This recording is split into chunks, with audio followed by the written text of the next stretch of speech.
જે ખેડૂતો છે એમના પશુઓ જે છે એમના સંતાનોની માફક એમની કાળજી રાખતા હોય છે, પરંતુ પશુપાલનને હવે અલગ રીતે વ્યવસાયની રીતે પણ આગળ વધારી શકાય છે. તબેલો કરીને પણ વ્યવસાય કરી શકાય છે. ખેતી જેમની પાસે જમીન નથી તો એ લોકો પણ પશુપાલનનો વ્યવસાય કરી શકે છે, ડેરી ઉદ્યોગ કરી શકે છે. કઈ રીતે કરી શકે છે એ તમામ મુદ્દે આપણે વાત કરીશું. અને પશુપાલન કેવી રીતે કરવું, પશુપાલનમાં કઈ કઈ જાતની કઈ કઈ પ્રકારની ઓલાદો રાખવી જોઈએ, કયા કયા મુદ્દાઓને ધ્યાનમાં રાખવા જોઈએ તો સારામાં સારી ઉત્પાદકતા મેળવી શકીએ, સારામાં સારી ગુણવત્તાવાળું આપણે દૂધ મેળવી શકીએ અને સારામાં સારી આવક મેળવી શકીએ, એ તમામ મુદ્દે આપણે વાત કરીશું.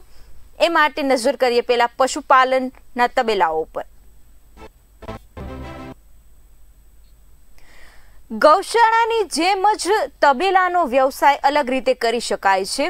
તમે પશુપાલન જો કરવા ઈચ્છતા હોય તો ગાય ભેંસને તમે ખરીદી કરીને અલગ રીતે એનો વ્યવસાય કરી શકાય છે. સરકારની પણ ખૂબ ઘણી બધી એમાં સહાયક યોજનાઓ છે કે જેનો તમે લાભ લઈ શકો છો. જેમ કે પશુપાલનને લઈને તમારે તબેલો કરવો હોય તો એમાં સબસિડીની પણ જોગવાઈઓ છે, લીલા ઘાસચારાના કટિંગ માટેની પણ યોજનાઓ છે, અલગ અલગ પ્રકારની ઘણી બધી યોજનાઓ છે જે આ ડેરી વ્યવસાય સાથે પશુપાલનના વ્યવસાય સાથે જોડાયેલી છે. અને માત્ર પુરુષો જ નહીં પરંતુ આ એક એવો વ્યવસાય છે જે ખાસ કરીને મહિલાઓ આ ઉદ્યોગમાં વધારે આગળ આવી છે. તો આ તમામ મુદ્દે વાત કરવા માટે આપણી સાથે પશુપાલક જોડાયા છે. મહેશ ચૌધરી દહેગામથી ગાંધીનગરથી આપણી સાથે જોડાયા છે. આપનું ખૂબ ખૂબ સ્વાગત છે આ કાર્યક્રમમાં. મહેશભાઈ, સૌથી પહેલા તો એ જણાવશો કે તમને આ પશુપાલનને લઈને જે તમે તબેલો કર્યો છે એ પશુપાલન કરવાનો વિચાર કઈ રીતે આવ્યો? જેમ કે એક બે પશુઓ તો રાખતા જ હોય છે, પરંતુ વધારે પશુઓને રાખીને આ વ્યવસાયમાં આગળ વધવાનું પ્રેરણા કઈ રીતે મળી? બસ મને આમ જ પહેલેથી પશુઓમાં જ વધારે ઇન્ટરેસ્ટ હતું ભણવાની સાથે, પણ પહેલાથી મને પશુઓનો તબેલો કરવાનો પહેલેથી જ ગણતરી હતી. અને આમે મારા પપ્પાને પહેલેથી જ લગભગ 5-6 ભેંસો ને એવું તો રાખતા હતા. પણ જેવો પછી હું અંદર એન્ટર થયો તબેલામાં ત્યાર પછી મેં ગાયો ચાલુ કરી રાખવાની. પણ ગાયમાં ભેંસો કરતા સારું એવું કે આમ મળતર મળી રહે છે, એના કારણે પછી મેં તબેલો મોટો કરી દીધો. અત્યારે તમારી પાસે કેટલા પશુઓ છે? ક્યાં ક્યાં? 8 ગાયો છે અને 7 એક ભેંસો છે અને બીજી નાની વાછરડીઓ ને એવું છે. અને આમાં કઈ કઈ ઓલાદો પસંદ કરી છે તમે? મેં આમની અંદર HF જ પસંદ કરી છે બધી. ખાસ 1-2 ગીર રાખું છું.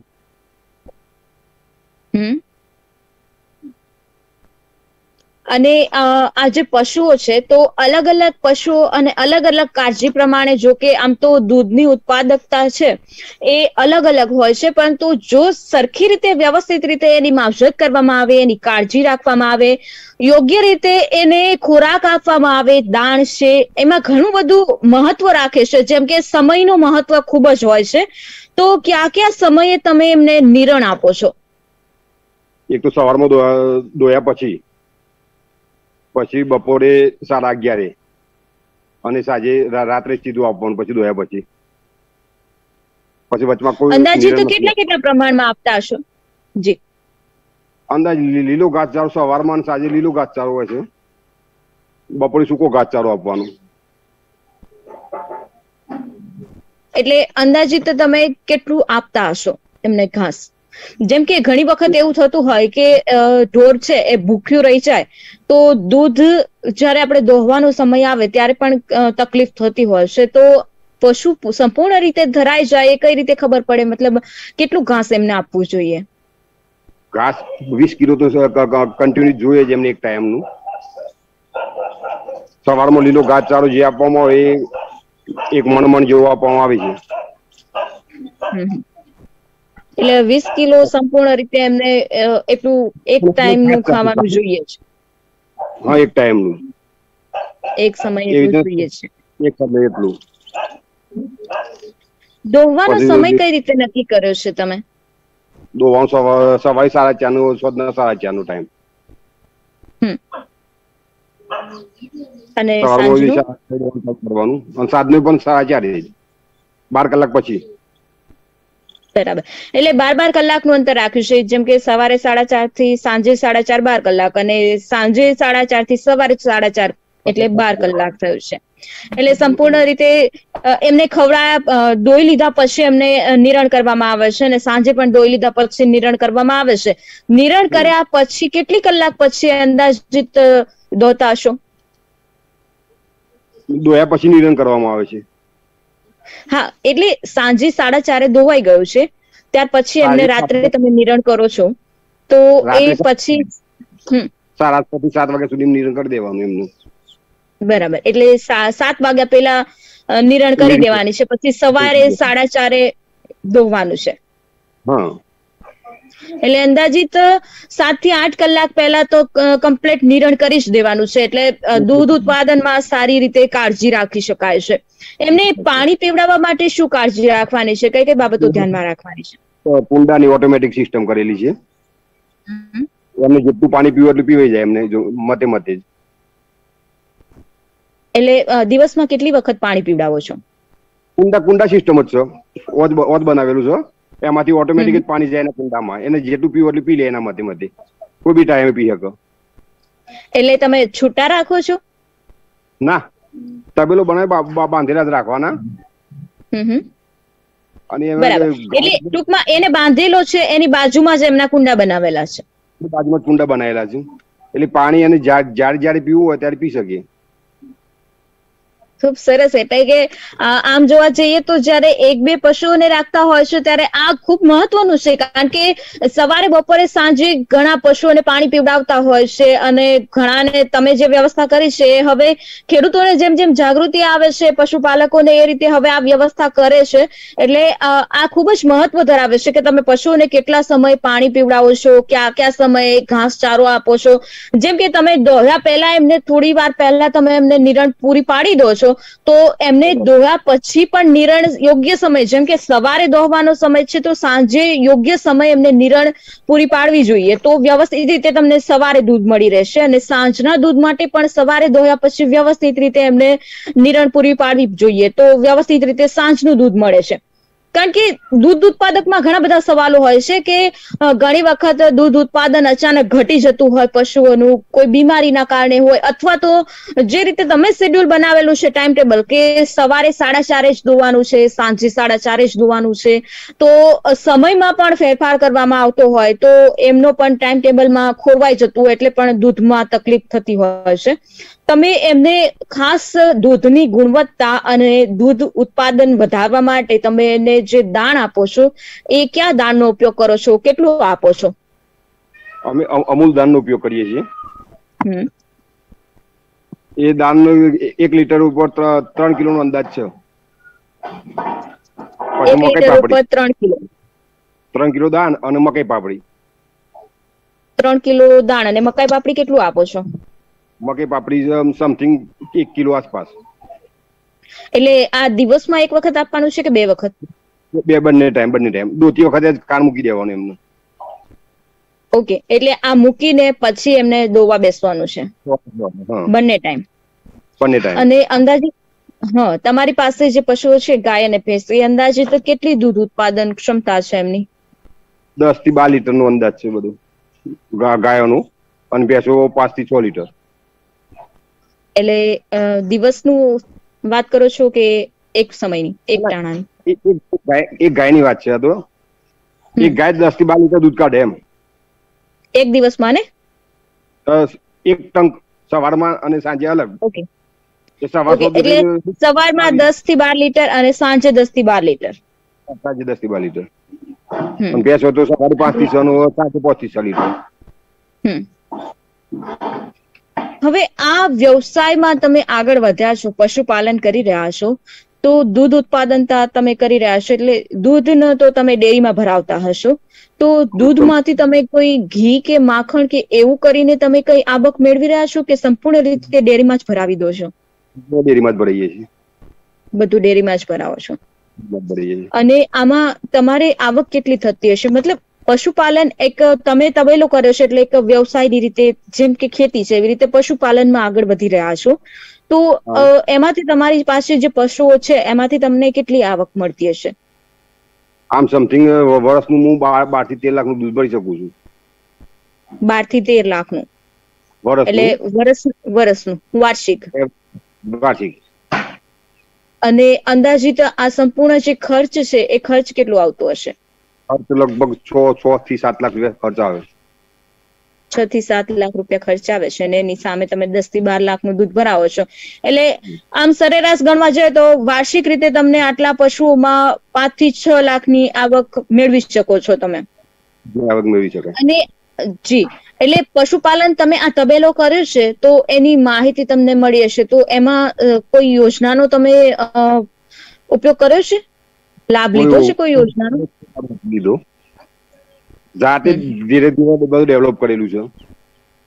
કોઈ સરકારી યોજનાનો કોઈ લાભ નથી લીધો. ખાલી આત્મા પ્રોજેક્ટમાંથી એક વખત એવોર્ડ મળેલો મને.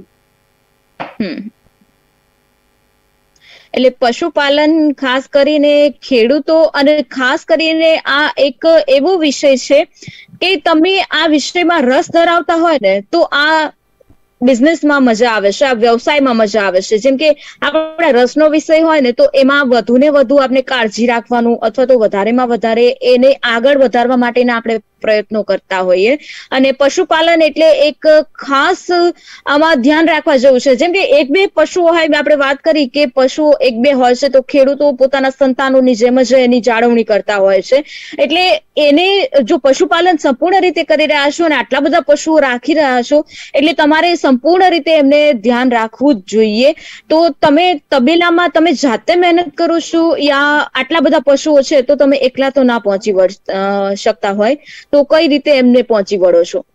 દોવા માટે હું મારી વાઈફ બંને છે અને ઘાસ પૂરો નિર્વાણ અને વાઢવા માટે માણસ રાખેલા છે 2. એટલે તમે આખો દિવસ તબેલામાં છો છો?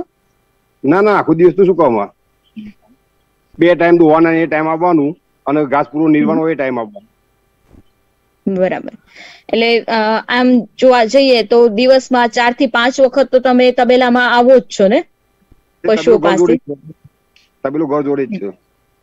હા, એટલે પશુઓને જેમ નાના બાળકની આપણે કાળજી રાખતા હોઈએ એ રીતે પશુઓની જો કાળજી રાખવામાં આવે તો એક આત્મીયતાના સંબંધો બંધાતા હોય છે. અને જે પશુપાલનનો વ્યવસાય છે એને તમારે દરરોજ જાળવી રાખવો છે તો પશુઓ સાથેની તમારી આપલે છે એ પણ વ્યવસ્થિત રીતે જળવાઈ રહે તો એમને પણ સારી રીતે એ પણ આપણે કરી શકે છે અને આપણે પણ એમાં સારી રીતે આગળ વધી શકીએ છીએ. જેમ કે પશુઓ છે એમને તમે દિવસમાં 4 થી 5 વખત તમે એમની પાસે જતા હોય, કારણ કે ઘણા પશુઓ આપણે એવા જોઈએ છીએ કે ઘણાને એવી ટેવ હોય કે એક જ વ્યક્તિને દોવા દેતું હોય છે, બીજા વ્યક્તિને નથી દેતું દોવા. તો આવી કોઈ તકલીફ થાય છે તમારે? ના, એવી કોઈ તકલીફ નહીં, કારણ કે પશુઓ બધા સરસ પશુઓ છે મારી જોડે અને દિવસમાં એકાદ વખત નવરાવાના હોય એટલે છે ને 5-10 મિનિટ એમની જોડે ઉભા રહીએ પશુ જોડે એટલે એની આત્મીયતા બંધાઈ જાય છે એમને. હા, એટલે ખાસ કરીને ભેંસને આ વધારે હોય છે કે એમને ખંજવાળવામાં આવે, એમને નવડાવવામાં આવે, હાથ ફેરવવામાં આવે તો એમને વધારે પસંદ હોય છે. એટલે એ રાહ જોઈને જ બેઠા હોય છે કે ક્યારે એમને નવડાવવા લઈ જાય ને ક્યારે હાથ ફેરવે. ખાસ કરીને એમની નજીક જઈએ તો પણ એ ઘણી વખત એવું બનતું હોય છે કે ઘણા પશુઓની આપણે નજીક જઈએ કે એમને આપણે આવતા જોઈ જાય તો જેમની સાથે એમને સંબંધો બંધાયા છે તો એમને જોઈ જાય તો પણ એ રાડું પાડવાનું શરૂ કરતા હોય છે.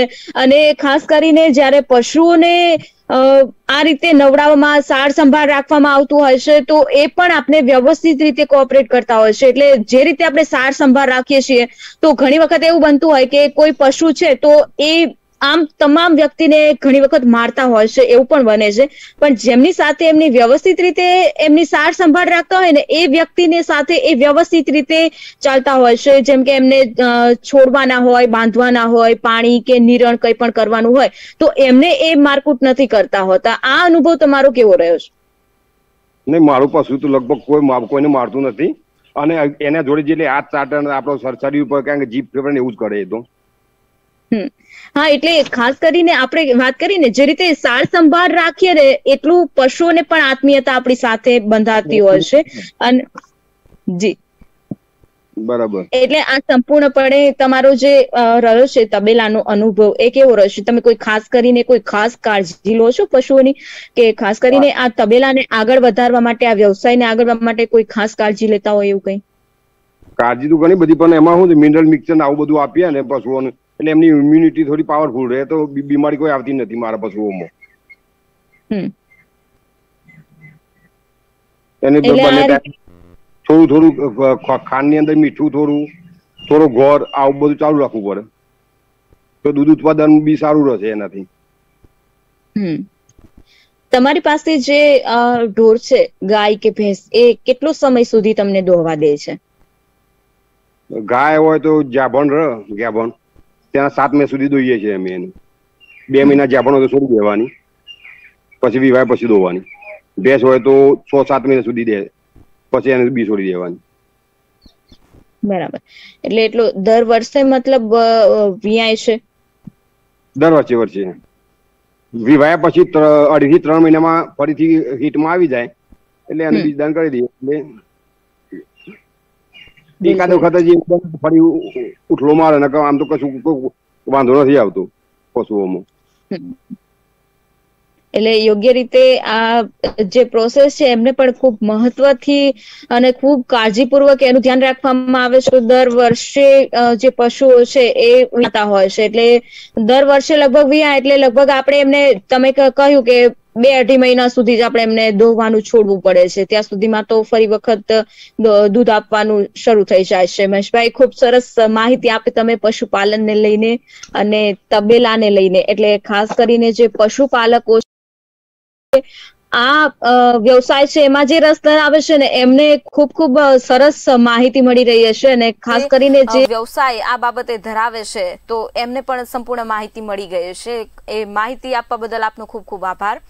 મહેશભાઈએ ખૂબ સરસ માહિતી આપી છે કે કઈ કઈ ઓલાદો એ રાખી છે એમણે તબેલામાં, અને કયા કયા પ્રકારનું એ દાણ વાપરે છે, કઈ રીતે એમને ઘાસચારો કરે છે. ખાસ કરીને જેમ આપણો જમવાનો, પાણી પીવાનો સમય નક્કી હોય છે, એમ જો વ્યવસ્થિત રીતે પશુઓનું પણ ટાઈમ ટેબલ બનાવવામાં આવે, જેમ કે 1-2 પશુઓ છે તો તમે થોડું ઘણું આમ તેમ થતું હોય તો ચાલે છે, પણ તો જો વ્યવસાય તમારે કરવો છે, ખરેખર તમે તબેલાના વ્યવસાયમાં આગળ વધવા માંગો છો, તો સમયપૂર્વક સમય એ ખૂબ જ મહત્વ ધરાવે છે, સંપૂર્ણ રીતે સમય મહત્વ ધરાવે છે. જેમ કે એમને દોહવાનો સમય છે, નિરણ આપવાનો સમય છે, પછી એમને કયા સમયે પાણી પીવડાવવું એ પણ મહત્વ ધરાવે છે. એટલે એમને નિરણની સાથે સાથે પાણી એમને આપવું જ જોઈએ કોઈ, અને સાથે કયું દાણ આપવું જોઈએ એ પણ આપણે વાત કરી છે. નિરણ એમને કેટલી આપીને એ ખૂબ મહત્વ ધરાવે છે, કારણ કે જો એ ભૂખ્યું રહેશે તો પણ આપને ઉત્પાદનતામાં ઘટાડો થશે. દૂધની જે ગુણવત્તા છે એ પણ દાણ ઉપર આધારિત છે. એટલે ઘાસ તમે જે ખવડાવો છો એમાં ખાસ કરીને ધ્યાન રાખવું જોઈએ કે જો તમે લીલું ઘાસ ખવડાવો છો તો ખાસ કરીને કોઈ ઝેરી દવાનો છંટકાવ ન કર્યો હોય એવું ઘાસ ખવડાવવું જોઈએ. અને જો તમે ઘાસ વાવો છો, સ્પેશિયલ તમે ખેતરમાં પશુઓ માટે ઘાસ વાવો છો, તો એવા ઘાસનો ઉપયોગ કરવો જોઈએ કે જે વારંવાર તમે એમાં કટિંગ કરી શકો, વધારે વાર તમારે એમાં ઉત્પાદન લઈ શકાય એવા ઘાસનું વાવેતર કરવું જોઈએ. ગુણવત્તાયુક્ત બિયારણ જે અત્યારે યુનિવર્સિટીઓમાંથી અને જે સંશોધન કરવામાં આવ્યા છે એગ્રીકલ્ચરમાંથી, નિષ્ણાંતો દ્વારા જે સંશોધન થયું છે, એવા બીજનો ઉપયોગ કરશો તો ગુણવત્તાયુક્ત સારામાં સારું લીલું ઘાસ પણ મળી રહેશે. તો આ પણ એક ખૂબ જ મહત્વનો વિભાગ છે કે તમે કયું ઘાસ આપો છો, કેટલું આપો છો, દૂધ મેળવવા માટે તમે કયું દાણ આપો છો અને કેટલું આપો છો, ને આ ખૂબ મહત્વ છે. દૂધ દોહવા માટેનો સમય ખાસ ઇમ્પોર્ટન્ટ છે કે દોહ્યા પછી પશુઓને નિરણ ક્યારે આપવી. તો આવતીકાલે ફરી મળીશું આપણે કોઈ નવા મુદ્દા, નવી માહિતી સાથે. ત્યાં સુધી જોતા રહો બુલેટિન ઇન્ડિયા. નમસ્કાર.